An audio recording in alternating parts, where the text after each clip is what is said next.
नमस्कार dear class 12th students, welcome to Library Live channel. आप हमारी स्क्रीन पर देख पा रहे होंगे केंद्रीय माध्यमिक शिक्षा बोर्ड द्वारा एक नोटिफिकेशन जारी हुआ है 17 जून 2021 को। किस तरह से 12th क्लास के विद्यार्थियों को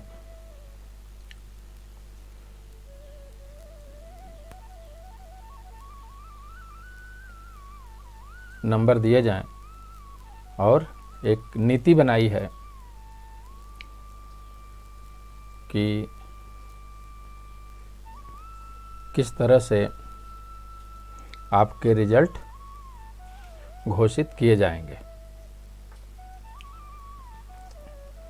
तो इस नोटिफिकेशन में क्या क्या पॉइंट्स या किन किन पॉइंट्स को कवर किया गया है उसके बारे में हम लोग देखेंगे और पढ़ेंगे। तो चलिए शुरू करते हैं।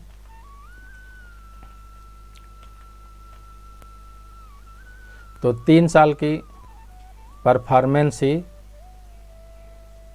कक्षा 12वीं का रिजल्ट है 2021 का, और सीबीएसई ने कहा है कि 31 जुलाई तक 12वीं का रिजल्ट घोषित होगा। तो बड़े झंझावात और कठिनाइयों से होते हुए यह नोटिफिकेशन जारी हुआ है, और किस तरह से आपको मार्क्स दिए जाएं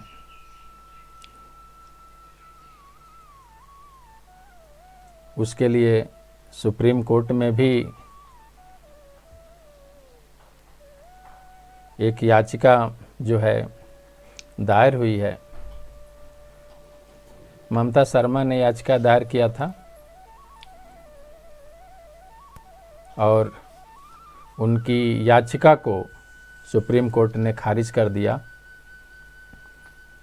और स्वीकार किया 12वीं के रिजल्ट के लिए 30, 30 और 40 का फार्मूला। तो फार्मूला पर भी चर्चा करते हैं हम। तो Mamta Sharma BS CBSE and others writ petition civil 522 2021 में दायर हुई। मेन पॉइंट जो इसमें है कि ममता शर्मा ने फाइल ए पेटिशन इन ऑनरेबल सुप्रीम कोर्ट, जिसमें 7224 पेरेंट्स एक डायरेक्शन चाह रहे थे सीबीएसई से और CICE से और सेंट्रल गवर्नमेंट अथॉरिटी से कि जो 12th क्लास के बच्चों का एग्ज़ाम जो मार्च में कैंसिल हो गया था, तो एग्ज़ाम लेने के लिए कि ऑब्जेक्टिव मेथोडोलॉजी बनाई जाए to evaluate the result of class 12th student, जिसको सुप्रीम कोर्ट ने खारिज की परीक्षाएं रद्द करने के खिलाफ याचिका, और CBSE के साथ साथ CISE का भी फार्मूला मंजूर कर दिया। तो रास्ता प्रशस्त हो गया आपका रिजल्ट बनाने के लिए। तो उसी संबंध में CBSE ने जो है सर्कुलर नोटिफिकेशन जारी किया,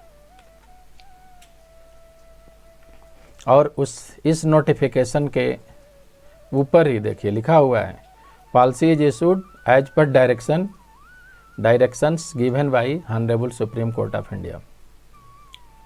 तो चलिए इस पॉलिसी में क्या है, इस नीति क्या बनाई गई है 12th क्लास के विद्यार्थियों के लिए नंबर देने की, आइए उस पर एक एक करके चर्चा करते हैं। तो 30, 30, 40 के फार्मूले से तय होंगे 12वीं के रिजल्ट। 10वीं बोर्ड में सबसे ज़्यादा स्कोर पाने वाले 3 विषय होंगे आधार। तो 10वीं बोर्ड में सबसे ज़्यादा स्कोर करने वाले 3 विषय आधार होंगे। 11वीं के अंतिम सत्र की जो परीक्षा हुई है, सभी थ्योरी पेपर के अंक लिए जाएंगे गणना के लिए। 12वीं की unit test, term exam, pre board 1, 2, 3 व प्रैक्टिकल के अंक भी आपके 12th का जो रिजल्ट आउट होगा उसमें ये जोड़े जाएंगे। यानी कि 3 साल के आपकी परफॉर्मेंस जो है देखी जाएगी।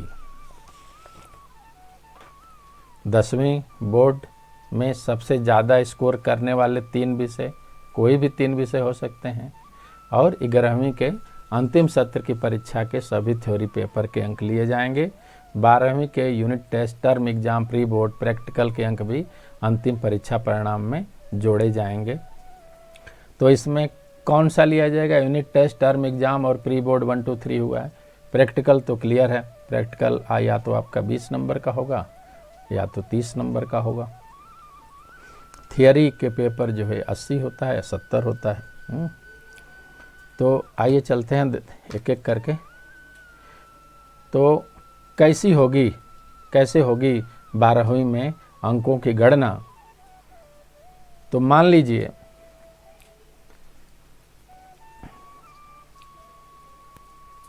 थियरी मार्क्स हैं आपके, प्रैक्टिकल मार्क्स हैं और टोटल मार्क्स हैं। क्लास 10th में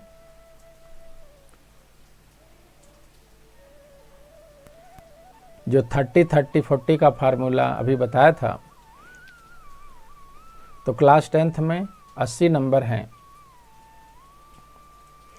तो ये 30% इसके काउंट होंगे, यानी कि 24 हो जाएंगे ये। और 11th में जो है ये 24 हो जाएंगे, जो 11th का फाइनल एग्ज़ाम का है मार्क्स। 12th के 40% में कन्वर्ट होगा 80, तो ये 32 हो जाएंगे। और प्रैक्टिकल आपके एग्ज़ाम जो 20 नंबर के होते हैं वो ऐसा ही यहाँ पर रहने दिया गया है। और अब देखें टोटल मार्क्स कैसे आपको मिलेंगे। तो 10th के 24 मार्क्स थे, वो 10th के 24 मार्क यहाँ पर दे दिए गए हैं। 11th के 24 मार्क्स थे, 24 मार्क्स यहाँ पर दे दिए गए हैं। और क्लास 12th में ये टोटल आपका 52 हुआ। कैसे हुआ? तो 32, 20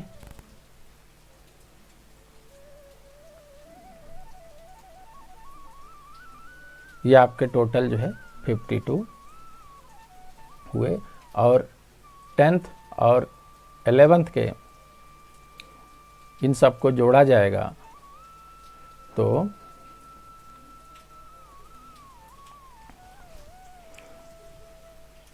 ये 100 में कन्वर्ट हो गया। उसी तरह से जिस विषय में आपके 70 में थियरी मार्क्स 70 नंबर के होते थे, उसमें उसका 30 का कन्वर्जन करेंगे, 30% का तो 21 होगा।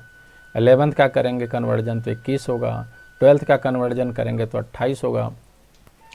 और 12th के प्रैक्टिकल मार्क आपके पूरे फुल के फुल यहाँ पर दे दिए हैं 30।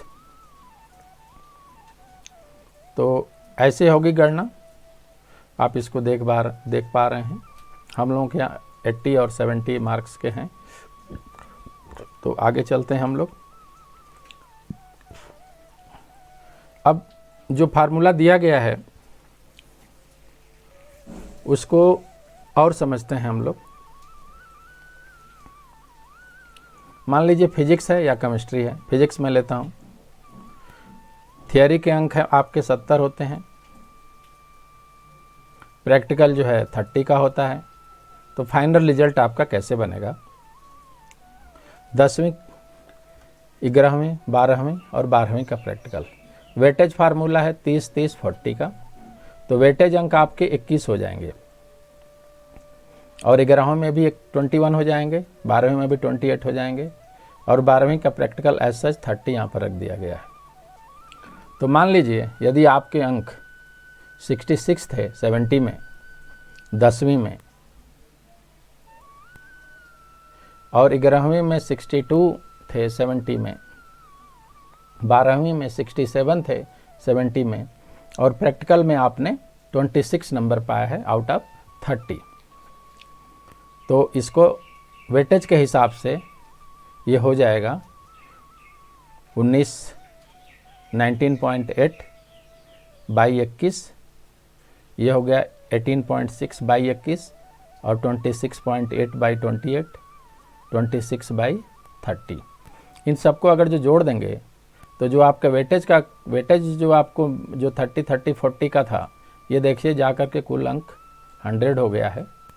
और जो आपने 10, 11 और 12वीं के प्रैक्टिकल में आपके जो कुल अंक थे वो 91.2 बाई 100 हो जाएंगे। तो इस तरह से जो है रिजल्ट बनाने में इस फार्मूले का उपयोग हुआ है। अब कहेंगे आपकी 21 कैसे चला आया वेटेज अंक? 21, 21, 28, तो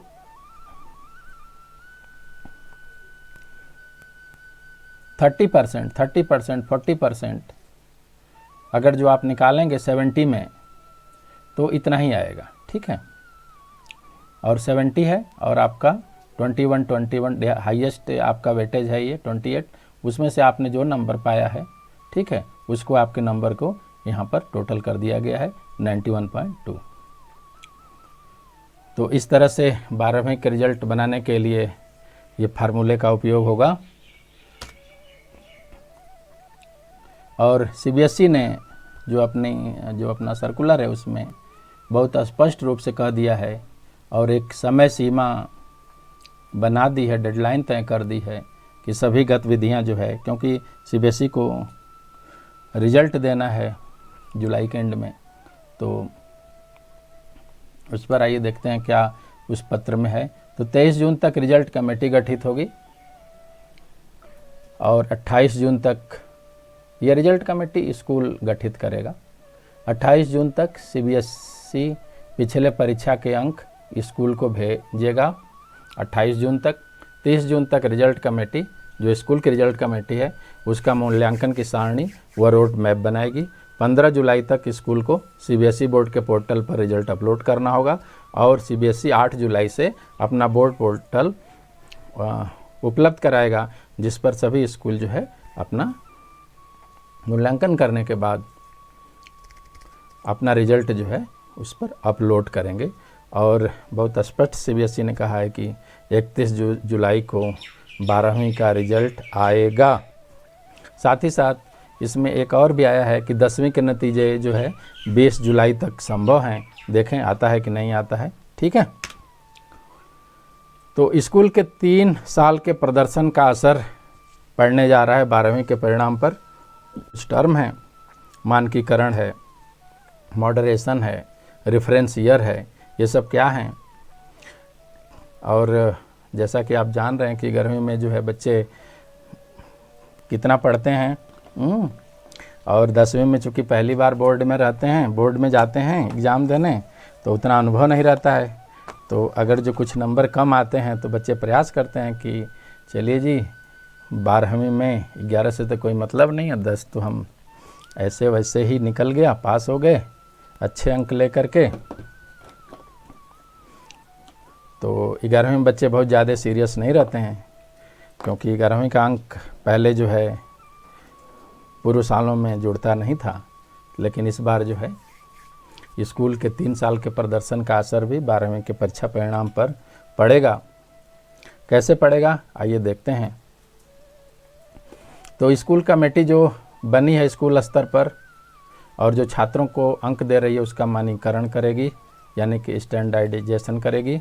और 11वीं 12वीं की स्कूली स्तर परीक्षाओं में छात्रों को मिले अंक स्कूल कमेटी को मॉडरेट करने होंगे। इसका असर विद्यार्थी के प्रदर्शन पर भी हो सकता है, बिल्कुल होगा। 10वीं के अंक पहले से ही मानकीकृत हैं, यानी कि तो बोर्ड द्वारा एग्ज़ाम लिया गया है, इसलिए बोर्ड ने स्पष्ट कहा है, सीबीएसई बोर्ड ने, कि स्कूल द्वारा कोई स्केलिंग नहीं की जानी है 10वीं के अंक को लेकर के। तो इस तरह से जो मानकीकरण, मॉडरेशन और रेफरेंस ईयर सीबीएसई ने दिया है, तो एक तरह से जो है स्कूल मनमानी न कर सकें कि बहुत ज़्यादा नंबर सबको दे दिए। तो इस तरह स्कूल की मनमानी पर कुछ नियंत्रण रखने की सीबीएसई द्वारा कोशिश की गई है। और स्कूल के 3 साल के प्रदर्शन का असर कैसे 12वीं के परिणाम पर होगा, तो इसमें देखिए कुछ सीबीएसई ने जो है अपने सर्कुलर में क्या कहा है। The historical performance of school in term of best overall performance in the previous 3 year board examination will be taken as the reference for moderating the marks assessed by school for 2020 and 21. For example, if in a specific school the overall average of the students in 2017 and 18 is 72 in मान 1 साल हो गया, 2017-18 1 साल 72% रहा, इन 2018 and 19 is 74 रहा, ठीक है। और इन 2019 एंड 20 इट इज 71।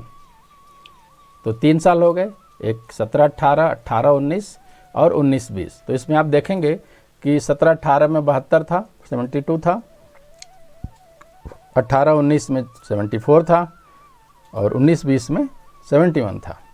तो जाहिर है कि 74 जो है अधिक है इन तीनों सालों में।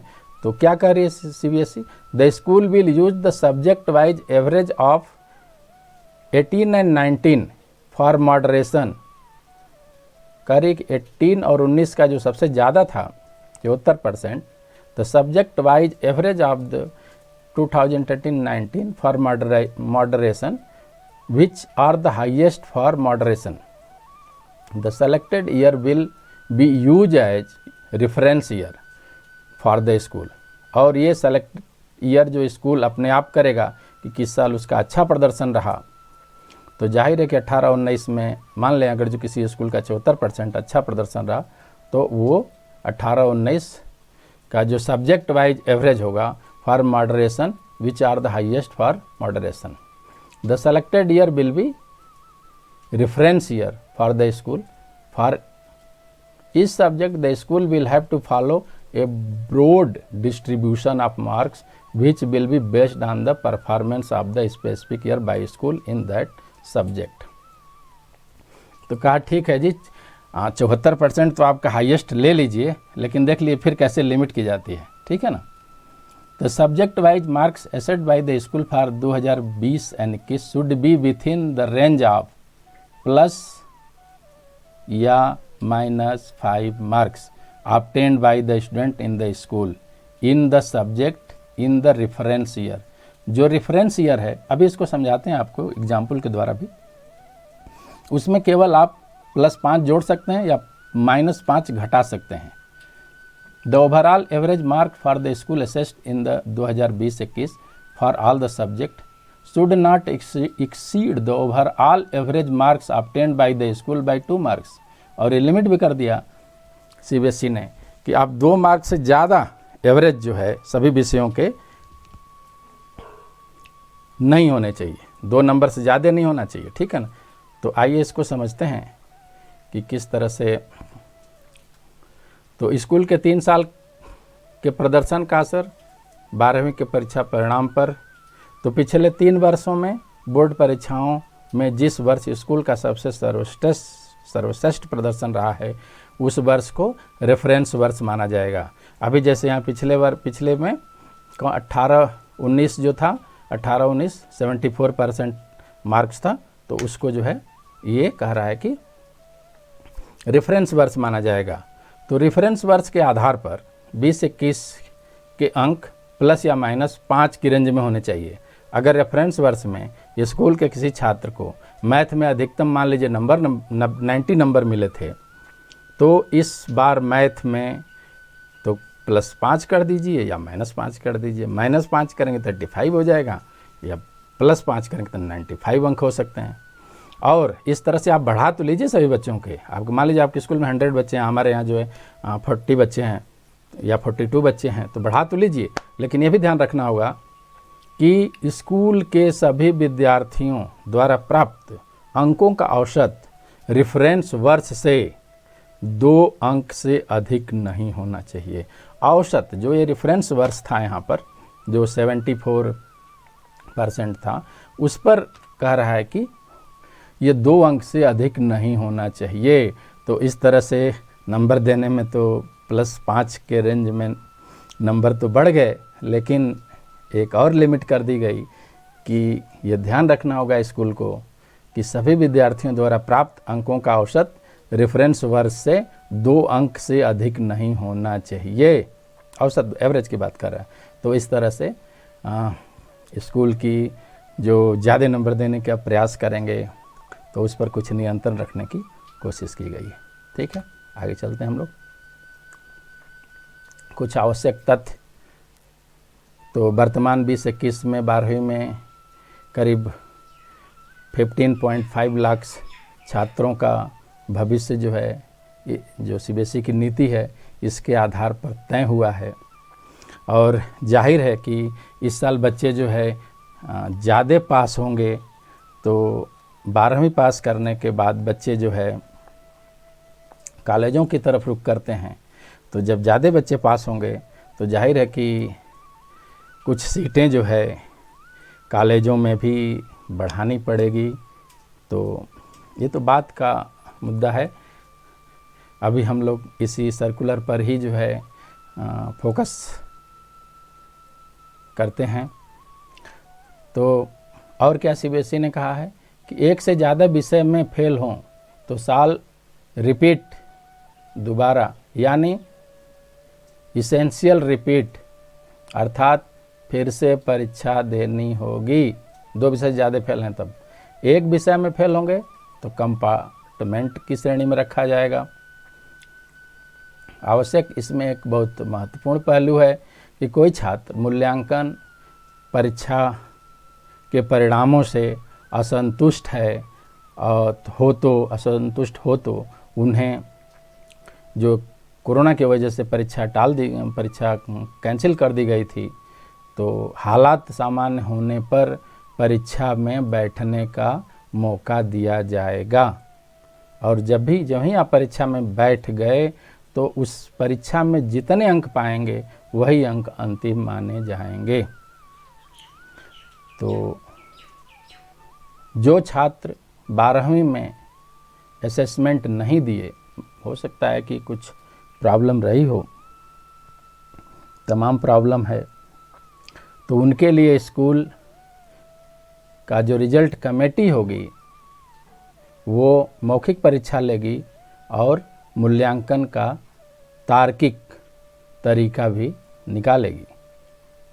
तो इस तरह से जो CISCE है और CBSE है, तो CISCE 6 वर्षों में स्कूल का सर्वश्रेष्ठ प्रदर्शन भी आधार होगा और उसी के आधार पर छात्रों के रिजल्ट जारी किए जाएंगे, जबकि CBSE स्कूल के 3 साल के प्रदर्शन का असर विद्यार्थी के परीक्षा परिणाम पर होगा।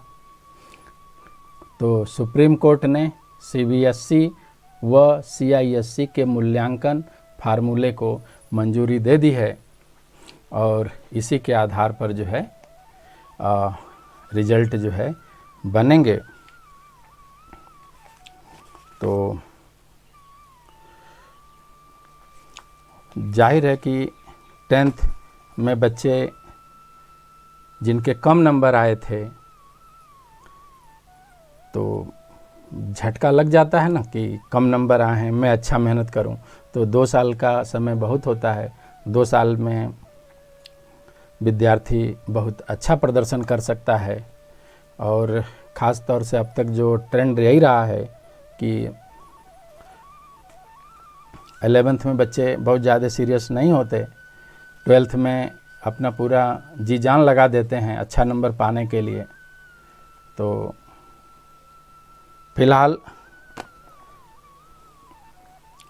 जो ये फार्मूला है इसी के आधार पर आपके नतीजे तय होंगे और 31 जुलाई को इसके रिजल्ट आएंगे। कुछ अन्य भी हो सकता है, अपने अपने सबके विचार हैं। तो कितनी ये व्यवस्था सही है, कितनी नहीं सही है, तो अलग अलग विचार हो सकते हैं। फिलहाल जो अंकों की गणना होगी, सीबीएसई ने बहुत ट्रांसपेरेंट, फ्लेक्सिबिलिटी और विश्वसनीय तरीके से इसको बनाने का प्रयास किया है।